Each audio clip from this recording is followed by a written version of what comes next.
Before I get to what we discussed here today with our Gulf partners, I want to again express my deepest condolences to the families of those who died in Tuesday's terrible train derailment outside of Philadelphia. I want to express my gratitude for the first responders who raced to save lives, and for the many passengers who, despite their own injuries, made heroic efforts to get fellow passengers to safety. For a lot of people on that train, it was a routine journey, a commute, a business trip. For the Amtrak employees who were badly hurt, it was their office, place of doing business, and that somehow makes it all the more tragic. Until we know for certain what caused this tragedy, I just want to reiterate what I have already said, that we are a growing country with a growing economy. We need to invest in the infrastructure that keeps us that way, and not just when something bad happens, like a bridge collapse or a train derailment, but all the time. That's what great nations do. So I offer my prayers for those who grieve, a speedy recovery for the many who were injured as they work to recover.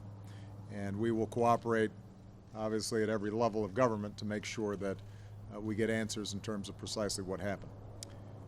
Now, to the work that brought us to Camp David. For the past 70 years, the United States has maintained a core national security interest in the security and the stability of the Middle East generally and the Gulf region specifically. This is a fundamental tenet of American foreign policy, upheld by generations of American service members and reaffirmed by every U.S. president, including me.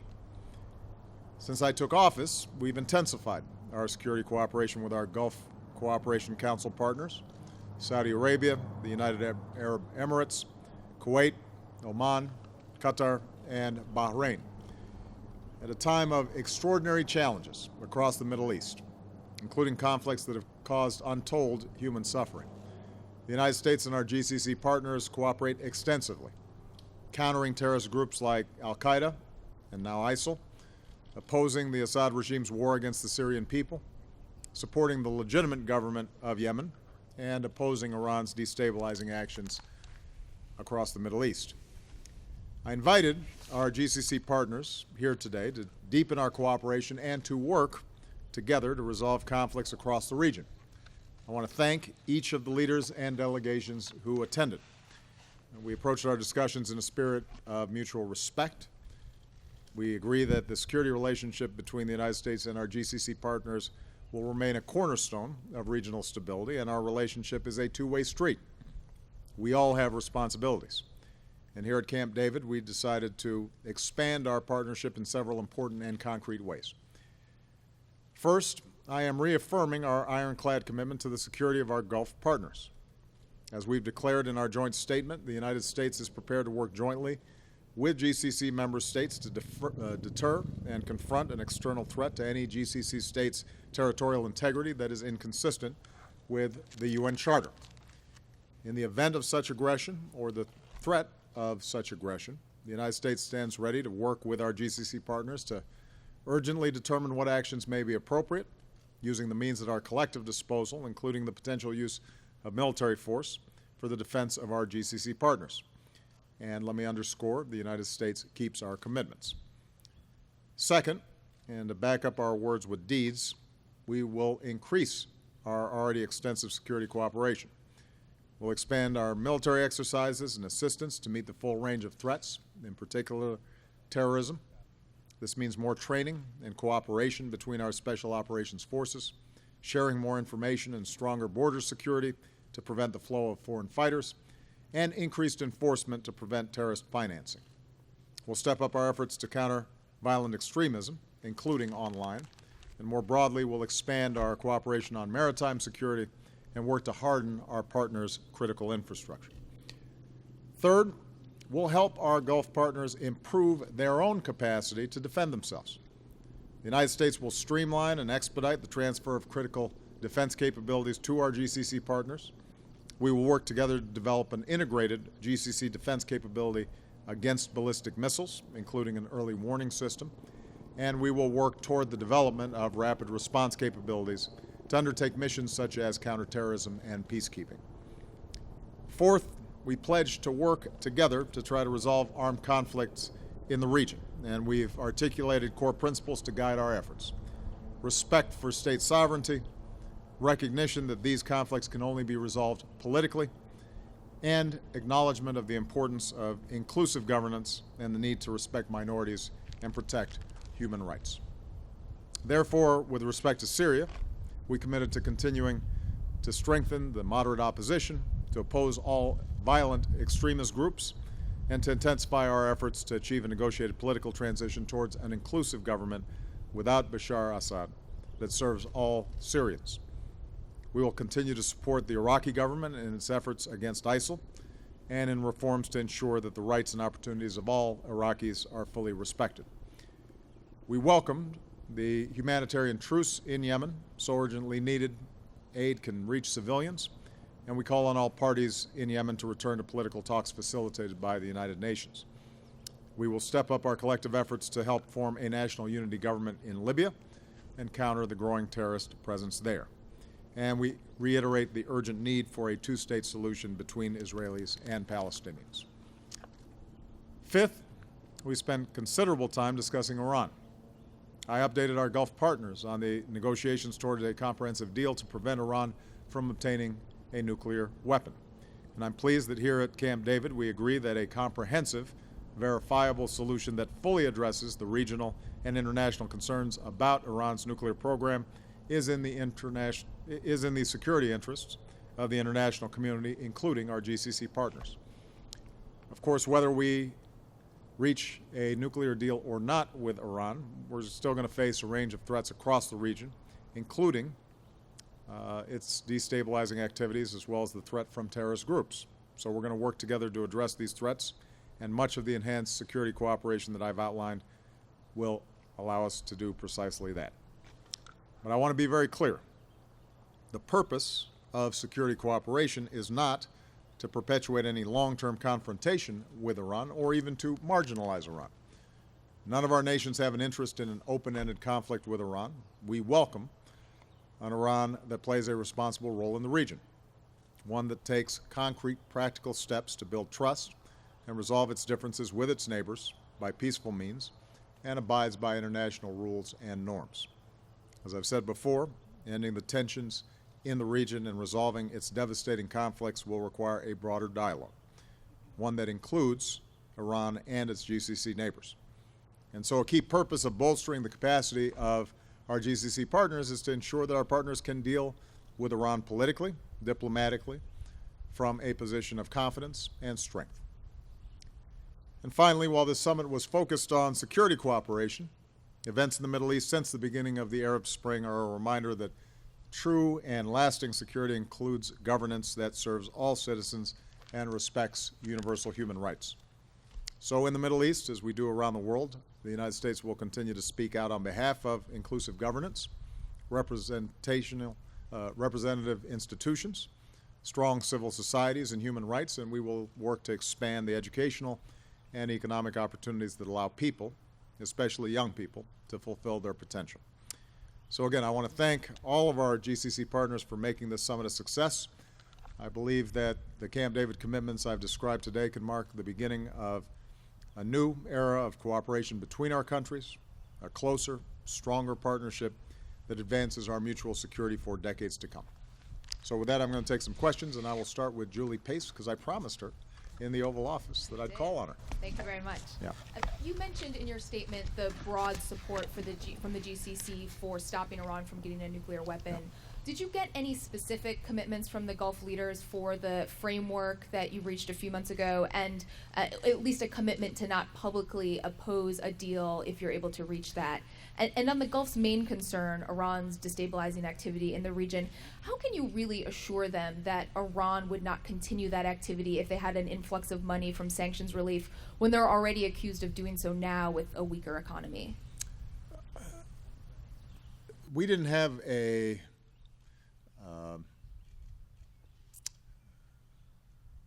document that we presented to them to sign on the bottom line, will you approve of this nuclear framework deal, because the deal's not completed. And in the same way that I wouldn't ask the United States Senate or the American people to sign off on something before they've actually seen the details of it. And given that I'm not going to sign off on any deal until I've seen the details of it, I wouldn't expect them to either. What I did hear from our GCC partners was their agreement that if we can get a comprehensive, verifiable deal that cuts off the pathways to a nuclear weapon, that would be in their interests and the interests of the region as well as the world community. And so the question's then going to be, is Iran prepared to do what's required for the international community to feel confidence that, in fact, it's not developing a nuclear weapon, and have we set up the kinds of inspection regimes that allow such confidence to be maintained, not just next year or 5 years from now, but out into the future.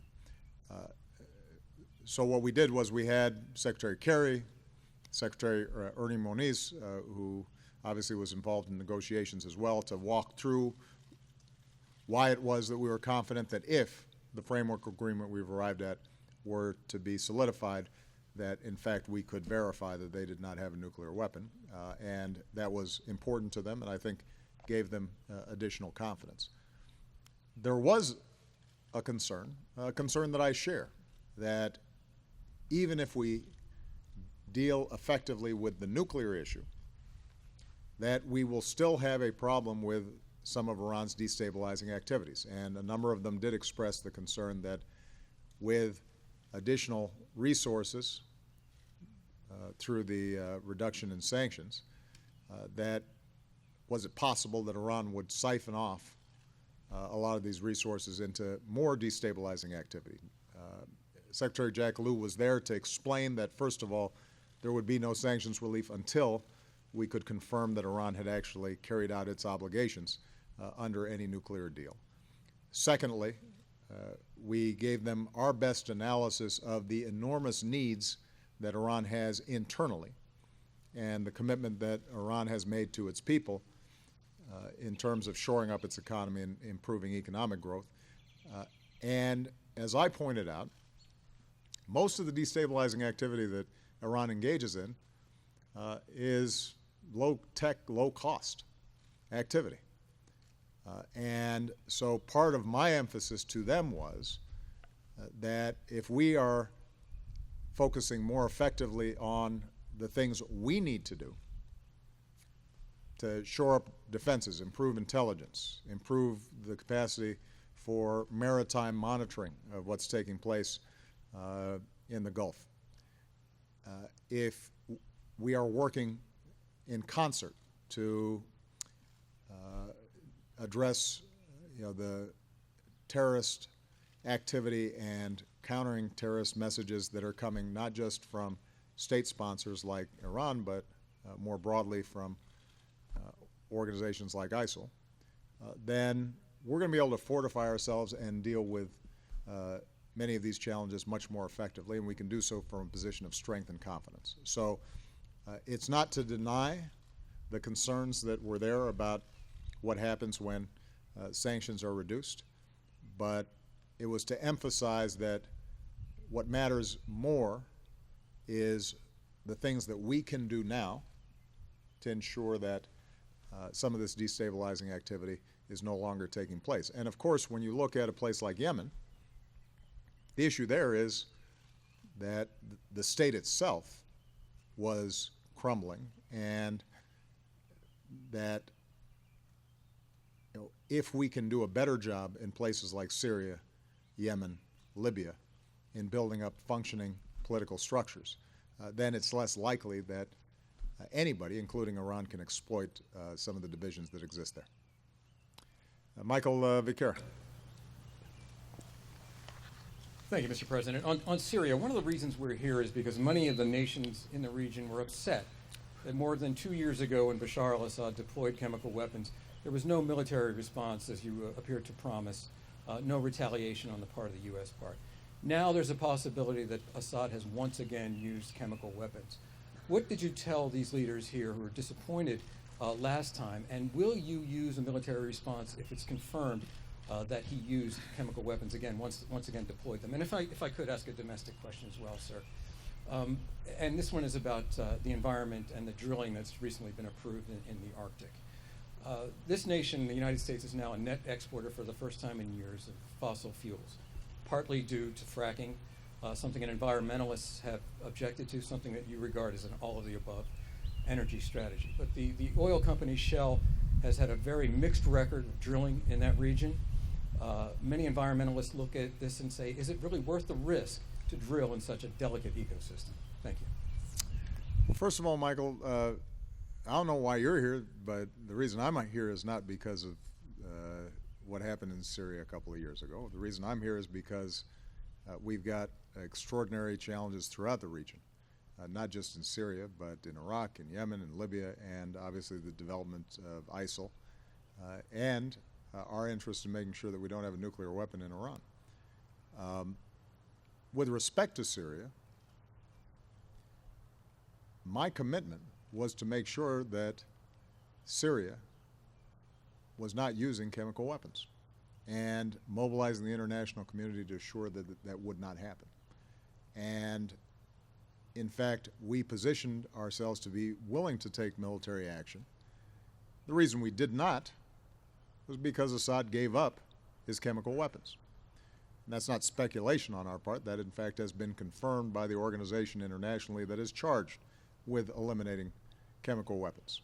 And I don't think that there are a lot of folks in the region who are disappointed that Assad is no longer in possession of one of the biggest stockpiles of chemical weapons of any country on earth. Those have been eliminated. It is true that we've seen reports about the use of chlorine in bombs that have the effect of chemical weapons. Chlorine itself historically has not been listed as a chemical weapon, but when it is used in this fashion, can be considered a prohibited use of that particular chemical. And so we're working with the international community to investigate that. And in fact, if we have the kinds of confirmation that we need, we will once again work with the international community and the organization charged with monitoring compliance by the Syrian government, and we will reach out to patrons of Assad like Russia to put a stop to it. With respect to the situation in the Arctic, I think it's fair to say that I know a little something about the risks of offshore drilling, given what happened in the Gulf very early in my presidency. And so nobody's more mindful of the risks involved and the dangers. That's why, despite the fact that Shell had put in an application for exploration in this region several years ago, we delayed it for a very lengthy period of time until they could provide us with the kinds of assurances that we have not seen before, taking account of the extraordinary challenges if in fact there was a leak that far north and in that kind of an environment, which would be much more difficult to deal with than in the Gulf. Based on those very high standards, Shell had to go back to the drawing board, revamp its approach, and the experts at this point have concluded that they have met those standards. But keep in mind that my approach when it comes to fracking, drilling, U.S. energy production of oil or natural gas has remained consistent throughout. I believe that we are going to have to transition off of fossil fuels as a planet in order to prevent climate change.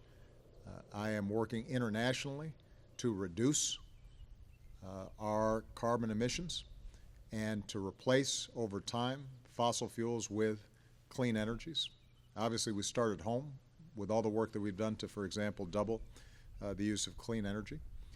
But I think that it is important also to recognize that that is going to be a transition process. In the meantime, we are going to continue to be using fossil fuels, and when it can be done safely and appropriately, U.S. production of oil and natural gas is important. I would rather us, with all the safeguards and standards that we have, be producing our oil and gas rather than importing it, which is bad for our people, but is also potentially purchased from places that have much lower environmental standards than we do. Tolu. Thank you, Mr. President. I would like to ask you about trade. Yeah.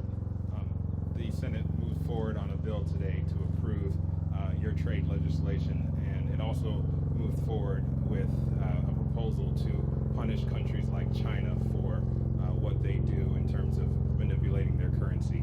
Could you potentially see yourself accepting Senator Schumer's language on currency manipulation, or would you have to veto that? And secondly, could you also talk about your relationship with Senator Warren? Do you regret the fact that things have become so personal with the back and forth on trade? And then secondly, if I could ask How many? Wait, that was the second question, wasn't it? So now, thirdly, is what you're saying. Yes. Just Okay. Really quickly, you mentioned the issue of a two-state solution with Israel. I was wondering if you would give your reaction to what the Pope is moving forward with in terms of recognizing the Palestinian state. Do you think that's a good idea? Do you think it's a mistake? And do you think it might help or hinder the two-state solution that you mentioned earlier? Thank Okay. you. Well, first of all, I want to congratulate the Senate on moving forward on providing me the authority to not only strike a smart, progressive, growth-promoting trade deal with some of the countries in the Asia-Pacific region and potentially in Europe as well, but also to give me the tools to enforce those agreements, which haven't always happened in the past. So I want to thank all the senators who voted to provide that authority, or at least to begin the debate on moving that process forward. Those who didn't vote for it, I want to keep on trying to make the case and provide them the information they need to feel confident that despite the fact that there have been very genuine problems with some trade deals in the past, the approach that we're taking here, I think, is the right one, not just for big U.S. businesses, but also for small U.S. businesses and medium-sized U.S. businesses, and most importantly, ultimately, American workers. I would not be promoting any agreement that I didn't think, at the end of the day, was going to be creating jobs in the United States and giving us more of an opportunity to create ladders of success, higher incomes, and higher wages for the American people, because that's my primary focus. It has been since I came into office. The issue with respect to myself and Elizabeth has never been personal. I mean, I think it's fun for the press to see if we can poke around at it when you see two close allies who have a disagreement on a policy issue. But there are a whole bunch of some of my best friends in the Senate, and as well in the House, some of my earliest supporters who disagree with me on this. And I understand, because like me, they came up through the ranks watching plants close, jobs being shipped overseas. Like me, they have concerns about whether labor agreements or environmental agreements with other countries are properly enforced. Like me, they have concerns about whether, in fact, trade ends up being fair and not just free. And like me, they have a deep concern about some of the global trends that we've seen and trends that we've seen in our own countries in terms of increased inequality and what appears to be the effects of automation and globalization in allowing folks at the very top to do really, really well, but creating stagnation in terms of incomes and wages for middle-class families and folks working to get their way into the middle class. So these are folks whose values are completely aligned with mine. I noticed that there was sort of a progressive statement of principles about what it means to be a progressive by some of these friends of mine, and I noted that it was basically my agenda except for trade. Right? That was the one area where there was a significant difference.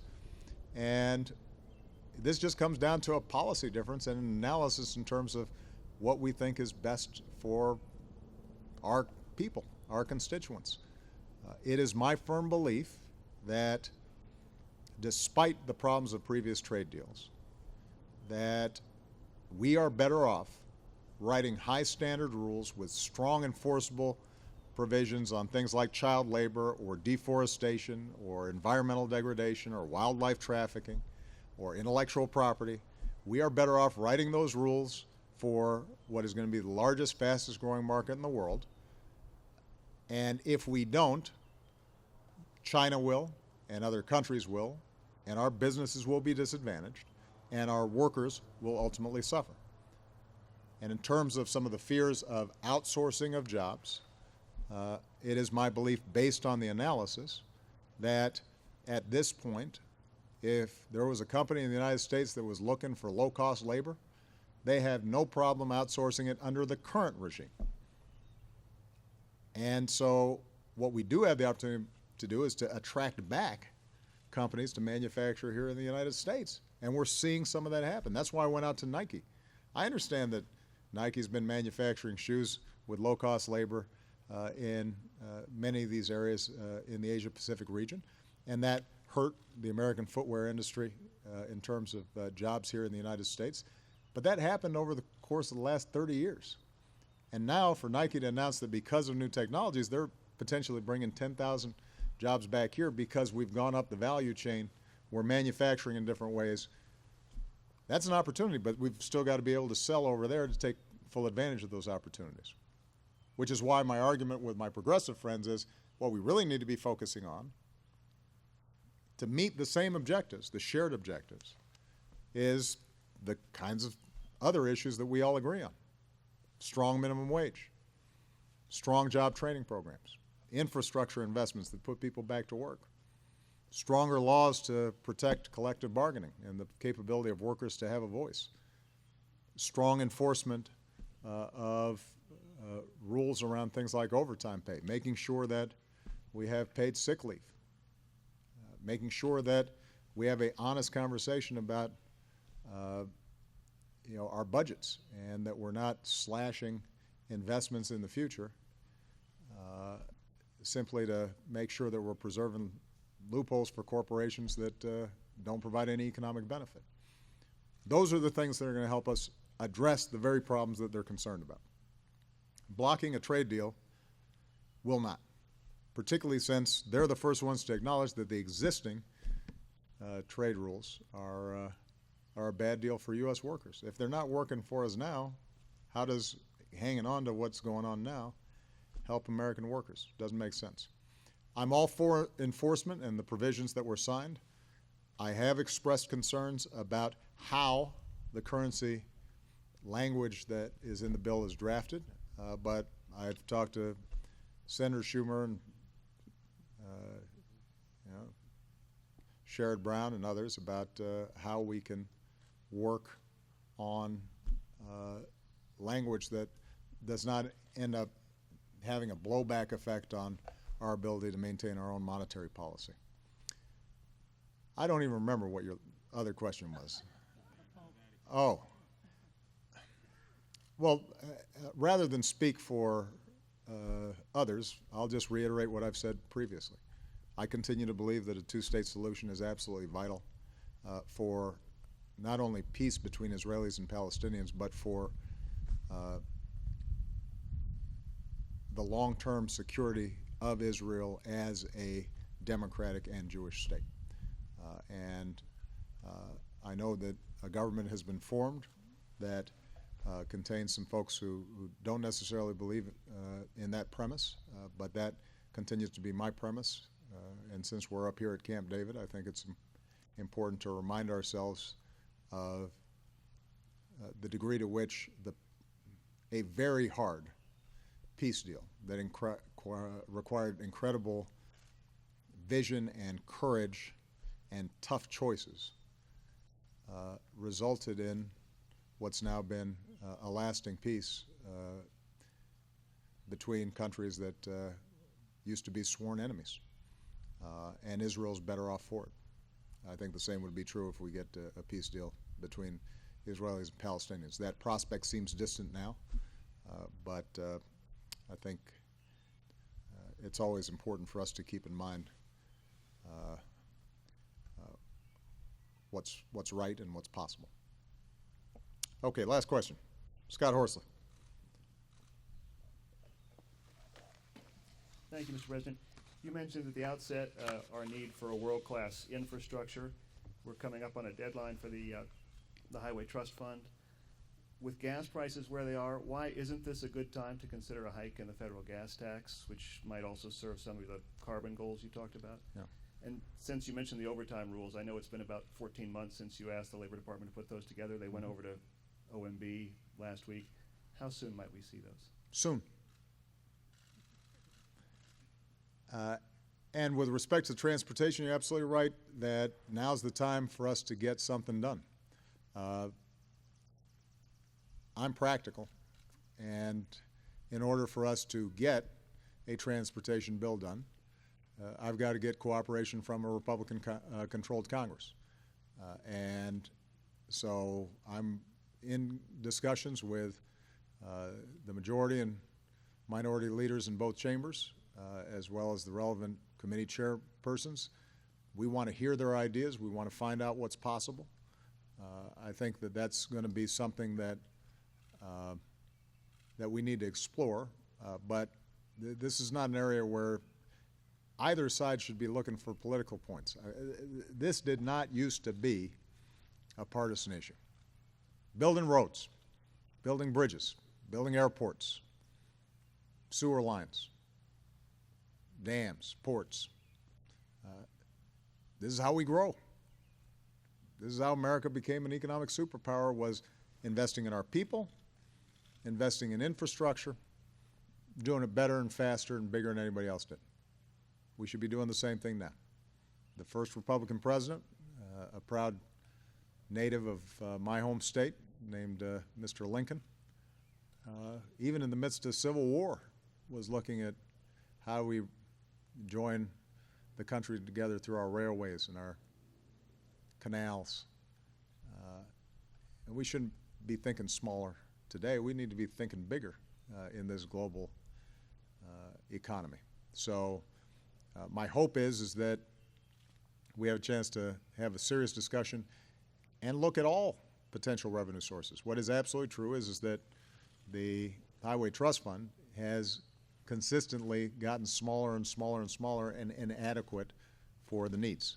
What's also true is patchwork approaches of 3 months or 6 months at a time don't make any sense. We need some sort of long-term solution.